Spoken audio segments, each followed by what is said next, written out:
자, 한동안 호세아 말씀을 쭉 나눌 겁니다. 아마 짧진 않을 거예요. 꽤 긴 시간 동안에 우리가 거의 올 1년을 작년 연말부터 해서 1년의 시간들을 계속 바울 서신만 다뤄왔잖아요. 그래서 뭔가 또 신구약의 또 밸런스 균형은 있어야 되니까 호세아서를 나눌 겁니다. 그래서 예언서를 여러분들과 처음으로 나누게 되어지는 거고, 원래 이사야서를 계속 이제 놓고 기도하고 있다가 사실 이사야서 너무 많은 시간이 소요될 것 같아요. 이렇게 60장이 넘는 말씀들을 나누려면 못해도 우리 청년부의 예배 패턴으로는 최소 2년입니다. 그래서 조금 곧 나중으로 좀 미뤄두고 일단은 호세아서부터 말씀을 나누어 보려고 그러는데, 여러분들이 호세아서를 통해서 분명한 하나님의 메시지가 있을 것이고 예언서가 또 가져다주는 하나님의 또 간절한 외침들이 있습니다. 그런 마음들 여러분들이 좀 잘 받아들여서 또 말씀으로 은혜 받고 변화되고 거듭나고 결단까지 나아가시기를 축복합니다. 자, 우리 뒤에 좀 불을 좀 꺼주시고 앞에 좀 화면을 좀 같이 보면서 잠시. 자, 여러분 이제 우리가 선지서를 다룰 겁니다. 여러분 보통 이게 카톨릭에서는 예언서라고도 많이 이야기를 하고요, 우리 개신교에서는 선지서라고도 이야기를 많이 합니다. 자, 여러분 우리가 선지서를 이제 나누기 시작할 때 여러분들 간략하게 약간 오늘은 개관 시간인데 여러분들이 좀 다 아는 내용이겠지만 한 번 더 보면 좋을 것 같아요. 여러분 선지서는 우리가 크게 소 예언서와 소선지서와 대예언서, 대선지서로 구분을 짓습니다.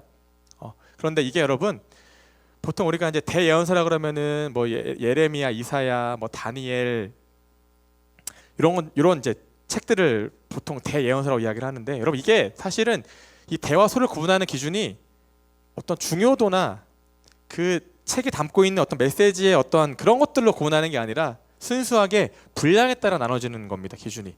그러니까 여러분 대예언서는 왜 대예언서예요? 분량이 많으니까. 두꺼워요. 여러분 이사야서 62장까지 66장까지인가 있죠. 예레미야도 50장이 넘어가고 마찬가지로. 그러니까 이 대예언서와 소예언서를 나누는 기준은 철저하게 분량이다 여러분. 다른 거 없어요. 분량이에요. 분량. 내용의 중요도 그런 거 아닙니다. 분량에 따라 나눈 거예요. 책의 분량에 따라서. 자, 넘어가 볼까요? 자, 그리고 또 예언서는 선지자가 활동하던 시기, 또 어느 왕이 통치하던 시기냐, 또는 이 선지서가 이제 바벨론 포로기 이전에 쓰여진 것이냐, 포로기 가운데 쓰여진 선지서냐, 아니면 그 이후에 이제 귀환한 이후에 쓰여진 책이냐에 따라서도 이제 구분할 수가 있어요. 또 그리고 이 선지자가, 이 예언자가 활동하던 지역이 남유다냐 또 북이스라엘이냐, 이런 거에 따라서도 우리가 구분 지을 수가 있게 되어지는 겁니다. 넘겨볼까요? 자, 여러분 그래서 이렇게 정리할 수가 있는 거예요. 일단 나라가 맨 위에 나뉘게 되죠. 북이냐 남이냐, 그리고 바벨론 포로기 이전이냐 아니면 포로기 때 쓰여진 것이냐 포로기 이후에 쓰여진 것이냐, 그래서 이렇게 나눠지게 되어지는 겁니다. 그래서 우리가 성경을 보면 총 17개의 선지서가 있어요. 그 중에 대선지서는 5개. 이사야, 예레미야와 예레미야 애가, 에스겔, 다니엘은 우리가 묶어서 대선지서다. 초반 5권을 이야기하는 것이고, 그 이후에 있는 9개의 이제 12개의 소선지서는 이렇게 구분이 되어져 있다라는 거예요, 여러분. 그래서 여기에 이제 가로로 돼 있는 거는 요나하고 아수르라고 써 있는 거는 이 요나서가 어느 나라를 대상으로 쓴 것이냐, 어느 나라를 향한 심판의 메시지를 담고 있는 것이냐, 이런 모든 메시지가 다 이스라엘만을 향한 메시지가 아니었다라는 것이죠. 그리고 이제 요엘을 보니까 남유다의 멸망을 선포한 선지서이고, 오바댜는 에돔, 미가는 남과 북을 다 포괄하고 있는 이제 예언서이고, 나훔은 아수르를 대상으로 해서, 하박국은 남유다 말기, 이런 식으로. 또 이 학개, 스가랴, 말라기는 이제 귀환 이후에 바벨론 포로기가 끝나고 귀환한 이스라엘 백성들을 향해서 선포된 하나님의 말씀이다. 이렇게 우리가 여러분들이 이해하시면 좋을 것 같아요. 자, 넘겨볼까요? 그래서 여러분 이게 좀 잘 안 보이는데 제가 이제 나중에 따로 띄워 드릴게요. 여러분들이 좀만 찾아오면 금방 알 수 있는 표인 것인데, 이게 이제 이스라엘의 왕들 그 각각 시기에 따라서 약간 분열된 이후에요. 여러분 저 보시면 사울도 있고 쭉 있는데, 사울부터 솔로몬 시대는 사무엘과 나단의 시대인 것이고, 이제 이스라엘이 남과 북으로 분열된 이후에는 이러한 이제 왕의 어떤 계보에 따라서 각각의 활동하던 선지자 이름이 쭉 기록이 되어져 있는 거예요. 그런데 제가 여기 이렇게 동그라미처럼 부분들 있죠. 남유다에는 오늘 말씀 그대로 우시야, 요담, 아하스, 히스기야 이렇게 있고, 이 북이스라엘에는 여로보암 2세, 요게 바로 우리가 앞으로 다룰 호세아 선지자가 활동하던 시기이다라는 거예요.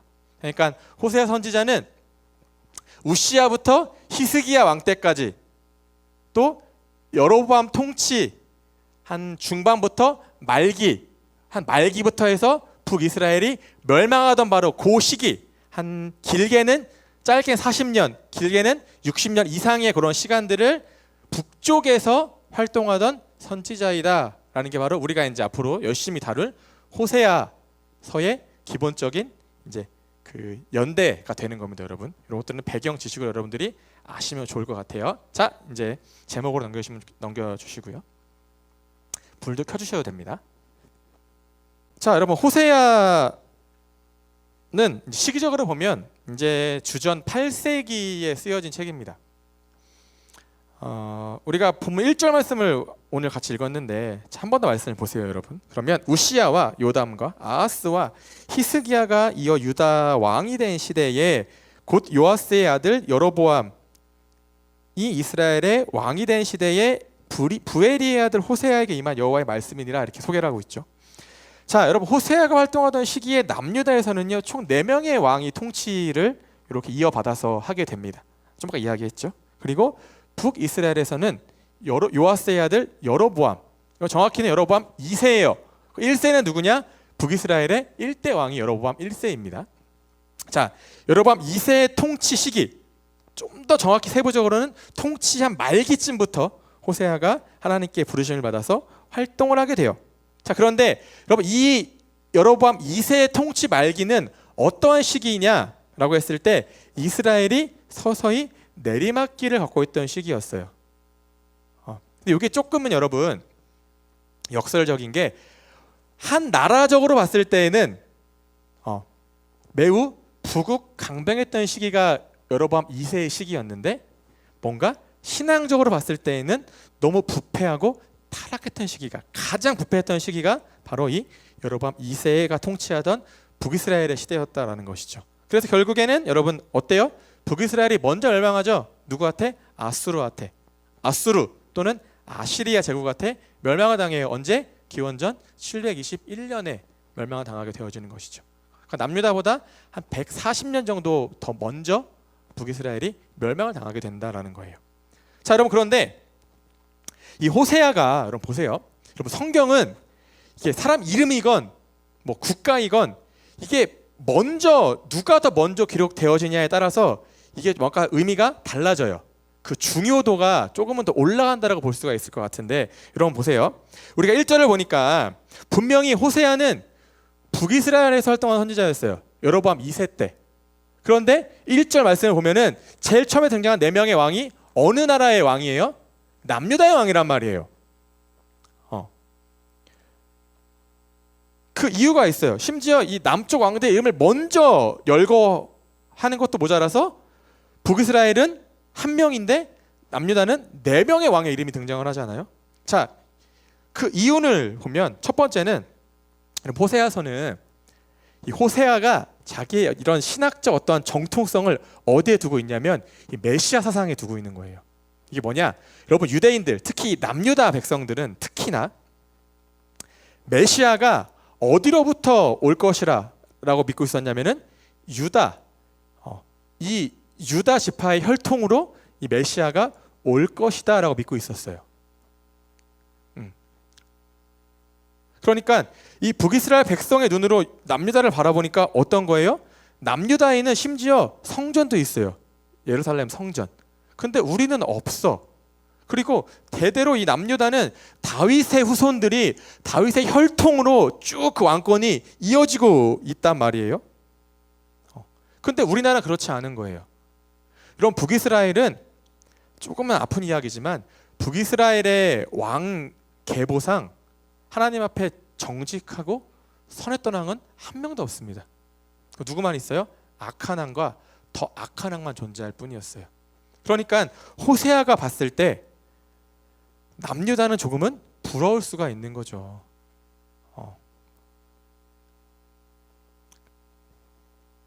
그래서 호세아는 이 북이스라엘도 우리의 이런 신앙적 어떤 기반도 저 옆 동네 남유다처럼 뭔가 그런 아주 굳건한 어떤 그런 신앙적 기반 위에 우리나라도 그렇게 세워지면 좋겠다라는 개인적인 좀 바람이 이 1절 안에 담겨져 있는 겁니다.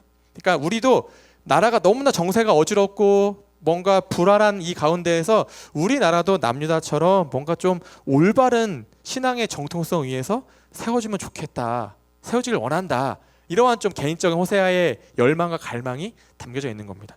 두 번째로, 여러분, 호세아는 이 말씀을 통해서, 전체적인 호세아의 전체적인 이 말씀을 통해서 우리나라뿐만이 아니라 이 북쪽뿐만 아니라 남쪽도 회개하기를 원했던 거예요. 이 말씀이, 여러분, 호세아서는 사실 남과 북을 모두 대상으로 하는 말씀인 것이거든요. 왜냐하면 호세아가 이제 결국 이 북이스라엘의 심판을 선포하는 책이에요. 너희들 망할 거다, 이대로 가면 회개하라. 그런데 그만큼 이 북쪽의 상황이 너무 안 좋았던 거예요. 최악으로 치닫고 있던 거예요. 그러면 우리 북이스라엘은 결국 하나님이 심판하실 거라고 이미 말씀을 주셨어요. 그런데 아직 남유다는 기회가 있다라는 거예요. 너희도 회개해야 된다. 너희도 회개해야 돼. 그러니까 너희들도 이 말씀을 들으면 회개하고 돌아서서 너의 삶을 되돌아보고 하나님 앞에 더욱더 정직하게, 더 선하게 바로 서야 돼라는 것을 이야기해 주고 있는 겁니다. 그러면 호세아 1장 1절을 통해서 우리는 무엇을 알 수가 있는 거예요?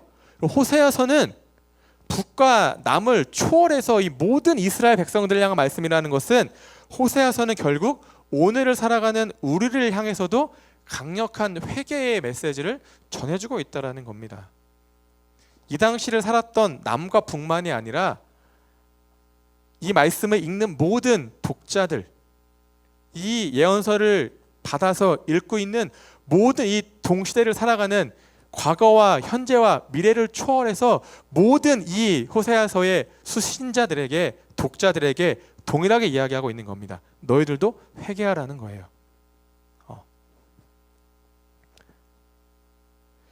여러분, 우리가 선지서를 읽을 때요, 이러한 자세가 제일 먼저 필요합니다. 어떠한 자세냐? 그 먼 옛날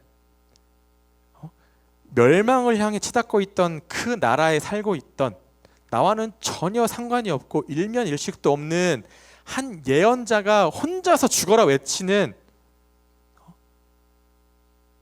그냥 외쳤다가 광야에 선포됐다가 쓱 묻혀 지나가는 그러한 외침과 절규로 끝나는 것이 아니라, 그 모든 선지자의 한마디 한마디 한마디가 나를 향한 말씀이라는 거예요. 우리 이 시대를 향한 하나님의 말씀이다라는 겁니다. 우리가 그러한 관점에서, 그러한 자세에서 선지서를 받아볼 수가 있어야 된다라는 거예요. 자, 우리가 이제 본문으로 다시 돌아와서, 제가 아까 말씀을 드렸죠. 여로보암 2세의 통치기는 극명하게 구분이 됩니다. 정치, 문화, 경제적으로는 최전성기였습니다. 되게 뛰어났던 왕인 거예요. 사실 여러분, 여로보암 2세는 그냥 왕으로만 봤을 때에는 매우 뛰어났던 왕이었던 겁니다. 나라를 잘 다스렸고요, 나라가 부유해지고, 또 남과 북이 분열됐음에도 불구하고 여로보암 2세 때 이 솔로몬 시대 때의 그 영토를 대부분 다 회복을 했다 그래요. 그러니까 얼마나 나라가 경제적으로도 그렇고 군사적으로도 그렇고 강했겠습니까? 안정이 됐던 것이죠. 그러니까 태평성대의 시기였던 거예요. 모든 백성들이 다 잘 먹고 잘 살았던 시기였다라는 겁니다. 자, 그런데 여기에는 한 가지 함정이 있어요. 무엇이냐? 자, 다 함께 여러분 성경을 펴서 신명기 31장을 찾아봅시다. 신명기 31장. 상출내 민신 처음에 5번째 31장에 20절을 보세요. 여러분, 20절. 신명기 31장 20절 함께 읽겠습니다. 시작. 내가 그들의 조상들에게 맹세한 바 적과 꿀이 흐르는 땅으로 그들을 인도하여 들인 후에 그들이 먹어 배부르고 살찌면 돌이켜 다른 신들을 섬기며 나를 멸시하여 내 언약을 어기리니. 이게 되게 중요한 말씀입니다.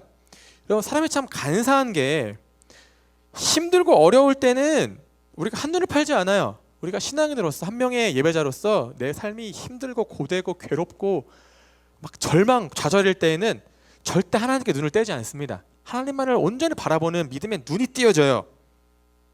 그러니까 누가 권유하고 강요하지 않아도 우리가 스스로 자발적으로 예배 자리에 나옵니다. 왜냐? 나에게 하나님의 만지심이 필요하거든요.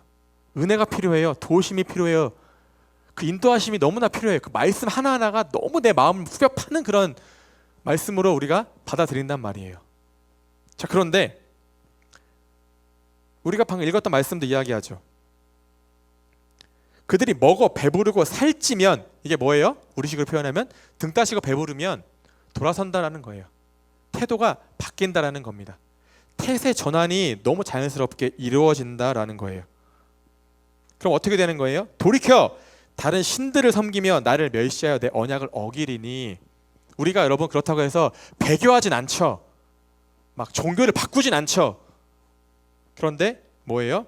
하나님을 멸시하고 그 언약을 어긴다라는 것, 말씀을 등진다라는 거예요. 우리의 삶이 좀 나아지기 시작하면, 회복이 되기 시작하면, 그때는 그 회복의 은혜에 감사해서 더 하나님 앞에 매달리는 것이 아니라 그때부터는 시선을 돌린다라는 말씀인 겁니다. 신앙도 형식적인 모습은 있어요. 다 예배 자리에 나옵니다. 다 예배 잘 드려요. 그런데 그 가운데 모양은 있지만 성경 말씀 그대로 뭐가 없다는 거예요? 경건은 없는 신앙으로 변질된다라는 겁니다. 여러분, 이미 이스라엘 백성들이 과거에 다 밟았던 그런 전철들을 우리도 똑같이 답습하고 있는 거예요. 동일하게 우리도 그 길을 따라가고 있다라는 겁니다. 여러분, 가만히 생각해 보면 인간은 참 단순해요. 왜냐? 눈앞에 간절한 상황이 놓이면 일단 그것에만 집중을 합니다. 그것만 바라보는 거예요. 그러면 하나님께서 그 문제만 놓고 우리가 막 기도하고 매달리고 부르짖으면 당연히 기도 들어주시겠죠. 응답해 주시겠죠. 해결해 주시겠죠. 그런데 딱 거기까지라는 거예요. 그 다음에 또 다른 문제가 생기기 전까지는 그 잠깐의 텀은 어떤 시간인 거예요? 하나님을 잠시 내 삶 가운데에서 숨겨놓는 시간이 되어지는 것이죠. 등을 돌려버리는 시간이 되어지는 겁니다.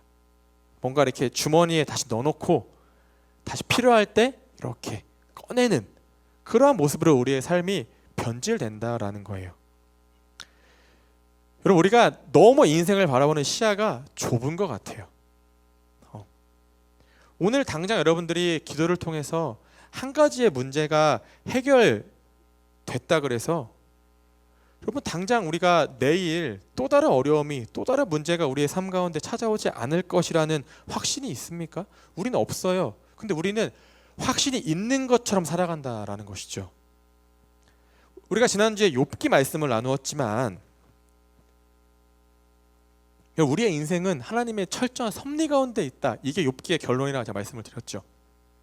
이 말은 인생을 보다 큰 시각으로 보면서 하나님께 전적으로 맡기며 나아가는 인생이 우리의 인생이 되어져야 한다라는 거예요. 왜냐? 우리가 아무리 날고 기어봤자 결국 하나님의 손바닥 안에 있는 것이거든요. 하나님의 그 통치하심, 하나님의 다스리심, 그분의, 우리는 이해할 수 없는 그분의 창조의 섭리 가운데 우리의 하루하루의 삶이 흘러가고 있다는 것인데 우리가 어떻게 우리 마음대로 확신하면서 정말 우리가 눈에 보이는 대로 그 좁은 시야로 우리의 하루하루의 삶을 살아갈 수 있겠습니까? 여러분, 하나님께서 이스라엘 역사 가운데 수많은 예언자들을 보내셨습니다. 몇 명 보냈는지는 몰라요. 수없이 많은 정말 크고 작은 우리가 이름을 알고 있는 성경에 기록된 예언자가 전부가 아니라는 거예요, 여러분. 무명의 예언자들도 너무나 많이 있었다라는 거예요. 그런데 그 당시에 이 예언자들의, 이 선지자들의 말씀을 제대로 듣고 받아들인 사람이 없어요. 없었습니다. 어떻게 이렇게 확신하냐고요?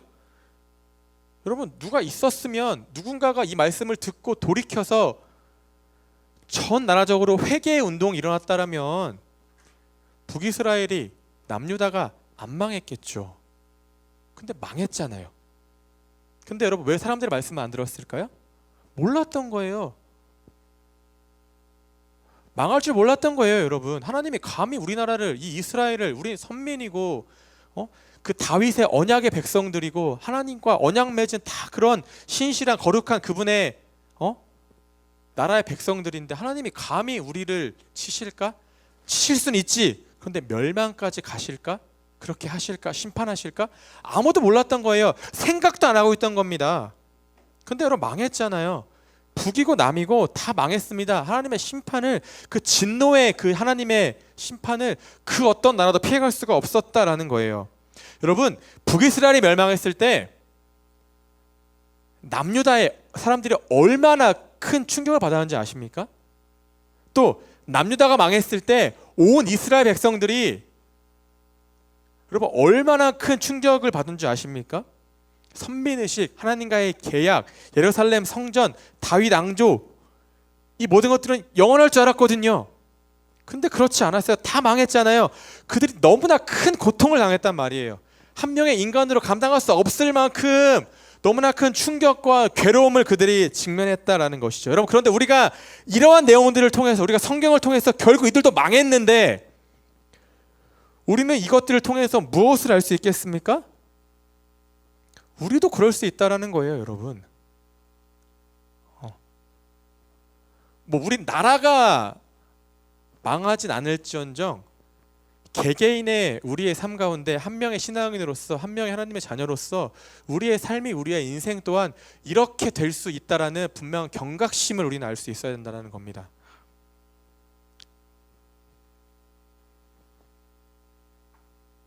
그러면 저는 여러분들께 어떤 말씀을 드리고자 하느냐? 여러분, 지금의 삶에 안주하지 말라는 겁니다. 여러분, 원래 평안함이 지속되면 변화되고 도전받고 모험하고 이런 거 대신에 그냥 그 현 상태에 안주하고자 하는 마음은 당연해요. 지금이 좋으니까 쭉 이대로가면 좋잖아요. 그러면 어떠한 현상이 일어나느냐, 우리 안에서 어떠한 문제가 발생해도 그게 문제인 걸 알아도 그 문제를 내 지금의 안주함에, 내 지금의 안락함에 숨겨둡니다. 감춰둬요. 여러분, 그 베테랑 1 영화 다 보셨죠? 다 보셨을 거예요. 거기 보면 유아인 그 배우가 이런 대사를 해요.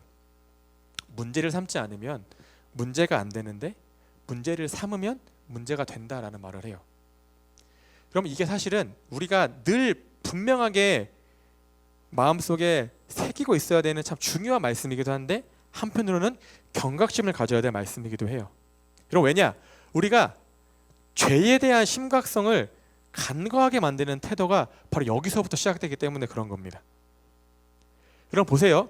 북이스라엘 백성들이 그랬어요.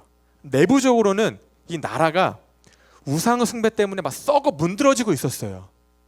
오랜 시간 동안에. 그런데 겉으로는 나라가 너무 잘 먹고 잘 사니까 사람들이 문제의 심각성을 모르는 겁니다.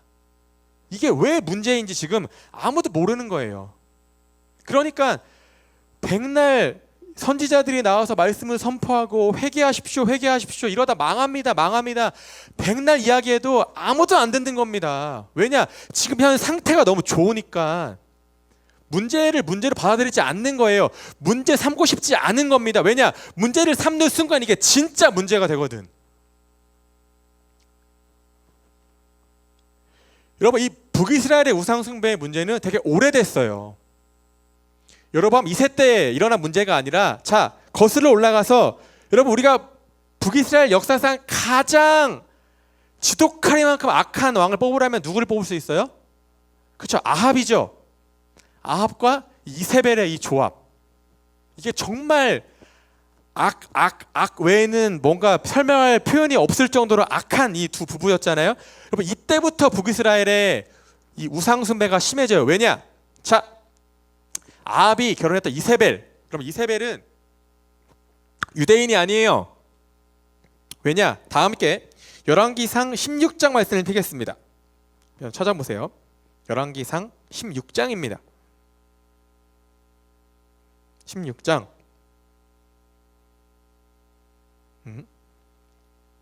29절부터 말씀을 보세요.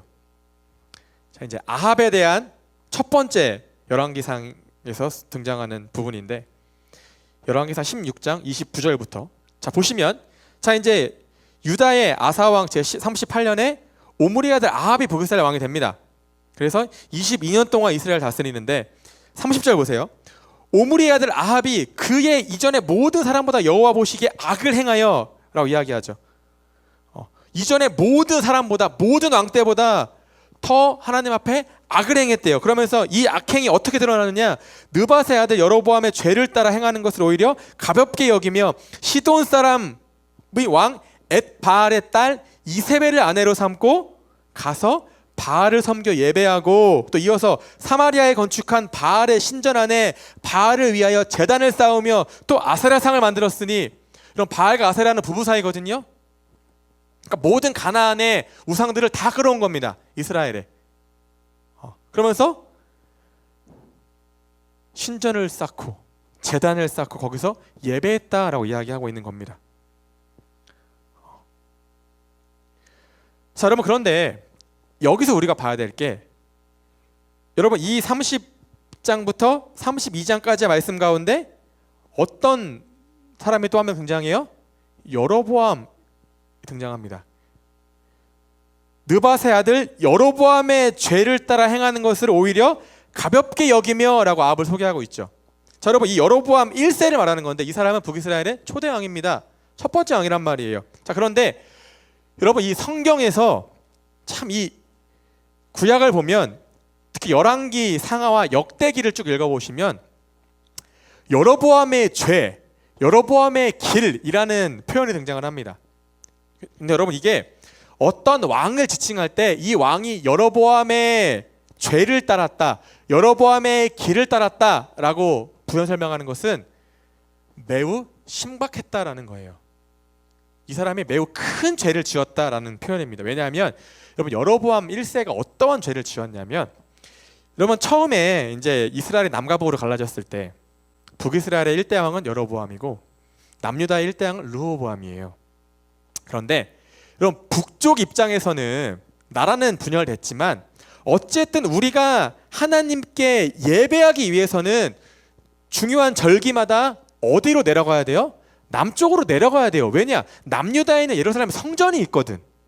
그런데 이 여로보암이 가만히 보니까 우리나라 백성들이 뭐 유월절이면 유월절 중요한 절기 때마다 남쪽에 예배를 드리러 내려가면 왠지 모르게 그쪽에 내려가서 다시 북쪽으로 안 돌아올 것 같은 불안감이 있는 거예요.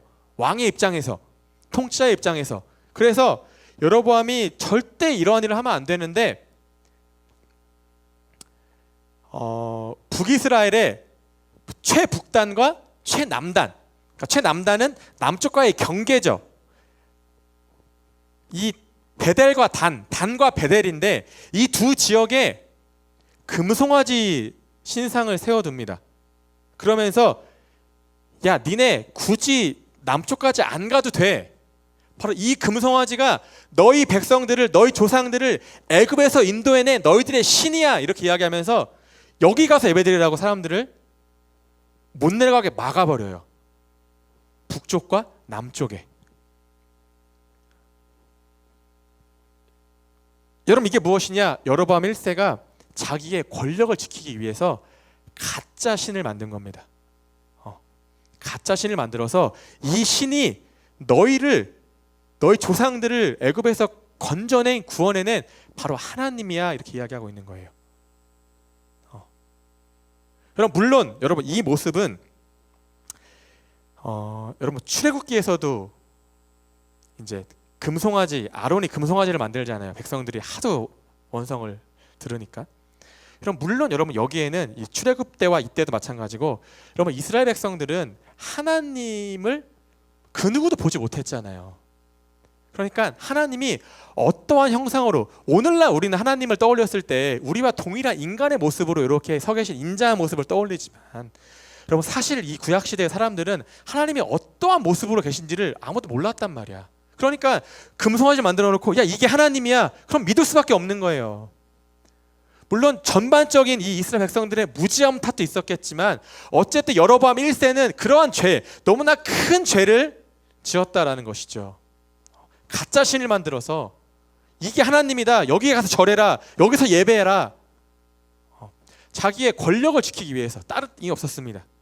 자기의 자리를 보존하기 위해서 가짜신을 만들어서 하나님께 너무나 큰 죄를 지었던 왕이 바로 여로보암 1세였다라는 건데, 이 아합 왕은 어떻게 소개하는 거예요? 여로보암 1세가 지었던 그 죄를 답습하는 것을 아무렇지 않게 여겼다라는 거예요. 몹시 가볍게 여겼다라는 겁니다. 그러니까 하나님께 불순종하는 죄를 지을 때 그냥 이 죄는 나한테 있어서는 죄도 아니야. 그냥 죄처럼 여기지도 않았던 왕이 바로 아합이었다라는 거예요. 여러분, 그래서 하나님이 제일 가증스럽게 여기시는 죄가 여러분 우상숭배잖아요. 그런데 이미 북이스라엘은 이 나라가 처음 시작된 그 건국되는 그 시점부터 본문 속의 그 상황까지 여전히 이 나라 가운데 무엇이 있었다라는 거예요? 우상숭배의 죄가 끊이지 않았다라는 겁니다. 왜 그랬을까요, 여러분? 좀 아까 이야기했죠? 그 누구도 이것에 대해서 문제를 삼지 않았던 거예요. 여러분, 늘 우리의 삶 가운데에서 문제 제기는 우리가 먼저 하지 않습니다. 누가 먼저 하세요? 하나님이 먼저 문제를 제기하시는 거예요. 하나님께서 선지자를 부르셔서 말씀을 선포하게 하심으로써 그 각각의 시대마다 어떠한 문제가 심각하게 지금 떠오르고 있는지를 알려주시지만 듣지 않는다라는 것이죠. 여러분 보세요. 아합 왕 때 어떠한 선지자가 활동했습니까? 엘리야죠. 여러분, 근데 엘리야가 평생 동안 누구한테 죽을까 봐 두려워서 도망 다녔어요? 이세벨이잖아요. 여러분, 이 시대가 그러한 시대였다라는 겁니다. 아합이나 이세벨이나 그 누구도 하나님이 보낸 하나님의 말씀을 선포하는 대언자였던 선지자들을 내가 죽여버리겠다라고까지 선포할 정도로 이 시대는 하나님을 두려워하는 시대가 아니었다라는 거예요. 근데 그 시대가 아주 오랫동안 지속되었다라는 겁니다.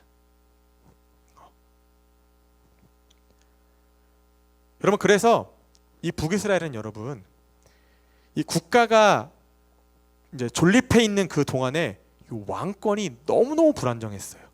수시로 왕이 바뀝니다. 근데 어떻게 바뀌느냐?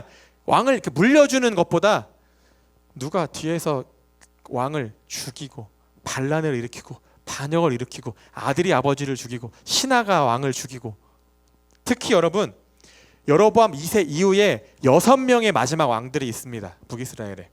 그런데 이 왕들의 통치를 보면 뭐 열왕기 상이든 상하, 역대기를 쭉 봐도 다 알 수 있겠지만 6명 중에 여러분 절반은 한 달, 2달을 못 넘겨요, 통치 기간을. 왜냐? 다 반란으로 다 죽습니다.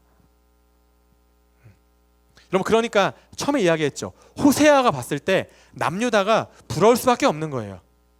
저기는 최소 반란은 안 일어나거든.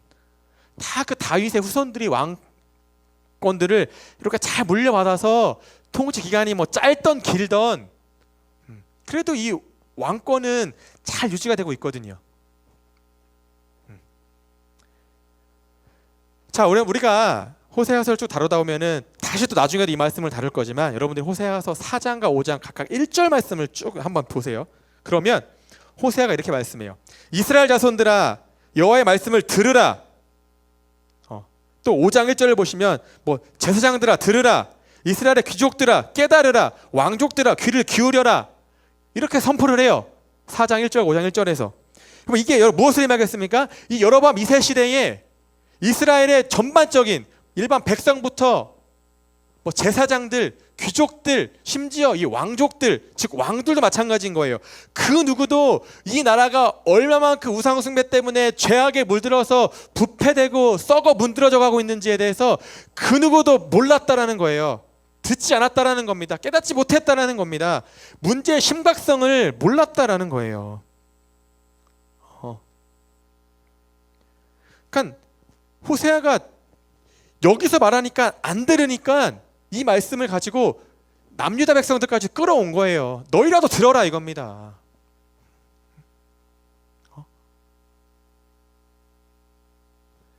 자, 우리가 한 번 더 여러분 성경을 펴서 예레미야 25장을 펴보세요. 예레미야 25장 3절과 4절을 보십시오. 찾으셨죠?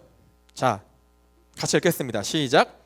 유다의 왕 아몬의 아들 요시야 왕 13째부터 오늘까지 23년 동안 여호와의 말씀이 내게 임하기로 내가 너희에게 꾸준히 일렀으나 너희가 순종하지 아니하였느니라.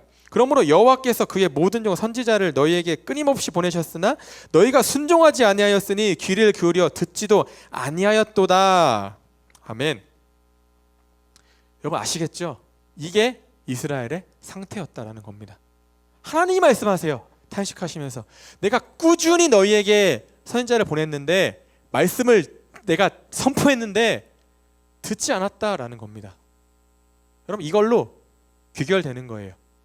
북이스라엘과 나중에 가서 남유다는 결과적으로 어땠다라는 거예요? 그 누구도 자신들이 짓고 있는 죄의 심각성을 몰랐다라는 겁니다. 깨닫지 못했다라는 겁니다. 자, 이제 우리의 한번 삶의 자리로 들어가 봅시다. 지금 여러분들은 어떤 삶을 살아가고 계십니까? 요즘 어떤 삶을 살아가고 계세요? 여러분 주님 안에서 평안하십니까?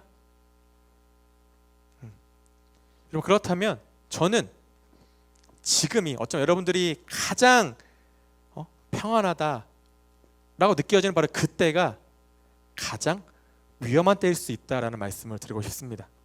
왜냐? 그만큼 우리가 죄에 대해서 무뎌졌다라는 이야기가 될 수도 있는 거예요. 죄에 대한 감각이 어떤 깨우침들이 조금은 무뎌져 있고 떨어져 있는 상태일 수 있다라는 겁니다. 여러분 우리는 여전히 이 죄 앞에 놓여져 있는 인생을 살아가고 있습니다. 근데 이게 조금은 표현이 그럴 수 있겠지만 여러분 우리는 사실 뭐예요? 전과자잖아요. 전과자. 우린 다 죄의 이력들이 남아있는 자들 아니겠습니까? 그럼 예전에 제가 한번 그 이제 부임에서 그 초창기 때 이런 얘기한 적이 있었는데 여러분 그 슬기로운 감방생활이라는 드라마들 아마 아실 거예요. 여기 보시면 마지막 화 때쯤에 마약 때문에 교도소에 수감됐던 그 이제 마약 전과자가 출소를 해요. 그런데 출소하자마자 자기를 태우러 온 그 차 안에서 다시 마약을 투여하다가 체포가 됩니다. 현장에서. 근데 여러분 이게 되게 그 당시 되게 충격적인 장면이어서 감독 그 PD가 어쨌든 간에 나는 이 드라마를 통해서 범죄자들을 미워하고 싶진 않다라고 이제 인터뷰했던 내용이 있었는데 그러면 이 이제 이 마약을 투여했던 이 범죄자가 교도소 안에서 정말 다짐을 해요. 내가 다시는 마약을 손대지 않겠다. 다짐하고 또 다짐하고 막 그렇게 하면서 이제 다들 이제 앞으로 잘 살아 이러면서 헤어지는데 당장 그 차 안에서 이제 자기랑 같이 마약했던 그 범죄자가 이제 상자를 열어서 딱 주사기를 딱 보여주니까 그 순간 눈빛이 달라져요. 되게 쎄해집니다. 여러분 죄가 그래요.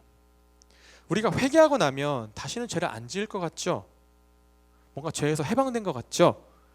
근데 우리의 바람인 것이고 그럼 우리가 이러한 생각을 갖고 살아가다 보면 우리는 더 이상 그 죄의 어떤 심각성에 대해서 그 죄의 그 쓴 뿌리에 대한 우리의 어떤 경각심이 다 무너지게 되어지는 겁니다. 우리는 이 죄가 얼마만큼 지독한 녀석인지 그 심각성을 모르고 살아가고 있게 되어지는 겁니다. 여러분 저는 이제 우리가 호세아 첫 시간이지만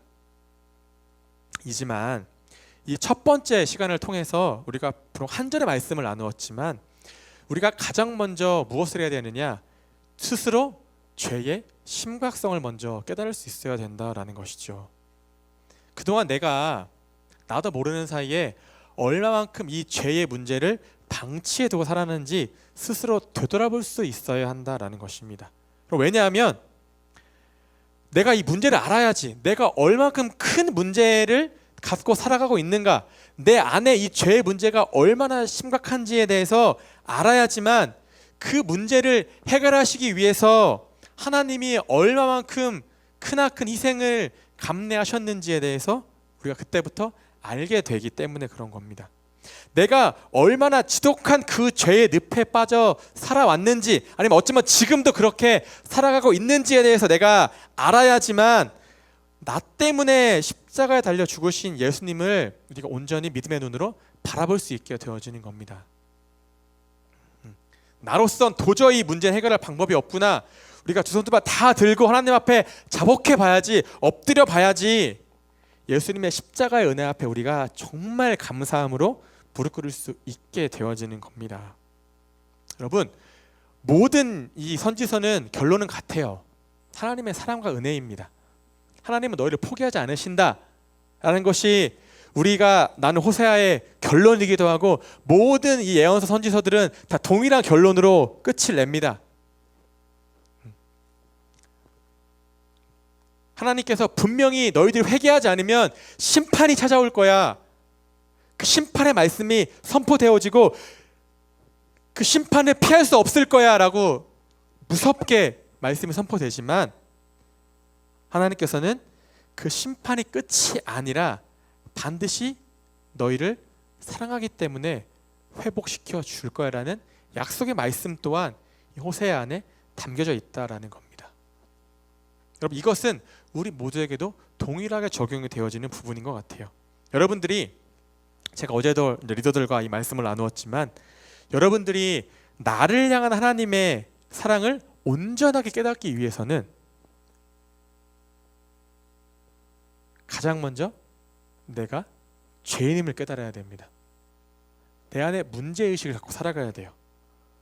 내 문제가 무엇인지를 먼저 인식할 때, 나를 향한 하나님의 사랑이 이토록 위대한 사랑이구나, 이렇게도 큰 사랑이구나, 이 은혜가 그 무엇과도 비교할 수 없는 크나큰 은혜이구나라는 사랑의 결론에 도달할 수가 있게 되어지는 겁니다. 그런데 여러분들이 이 결론에 도달하는 과정 가운데에서 우리가 얼마만큼 말씀 앞에 깨어질지, 무너질지, 부서질지 저는 잘 모르겠습니다. 그런데 우리가 이런 것들을 염려하고 걱정하고 두려워하기 때문에 이 말씀을 보지 못하는 것이 아니라, 여러분, 하나님께서 이 말씀의 끝에 있을, 우리가 이제 첫 발을 뗐잖아요, 호세아서에 대해서. 근데 호세아서를 우리가 끝까지 쭉 나누었을 때 그 끝에 여러분들을 마주하고 있을, 기다리고 있을 하나님의 사랑과 회복과 그 은혜와 자비와 긍휼과 그 모든 것들을 우리가 기대하는 마음으로 앞으로 이 말씀을 나누었으면 좋겠습니다. 그래서 여러분들이 호세아서를 통해서 우리 안에 조금은 묻어졌던 두 가지의 의식이 있을 겁니다. 또한 그런 죄에 대한 인식과 의식과 또 하나님의 은혜와 사랑에 대한, 여전히 이 사랑은 진행 중이구나라는 이 두 가지의 우리의 이 묻어졌던 부분들이 회복되어지는 귀한 시간으로 여러분들이 붙잡고 나아가시기를, 또 기대하고 사모하고 나아가시기를 주님의 이름으로 축복합니다.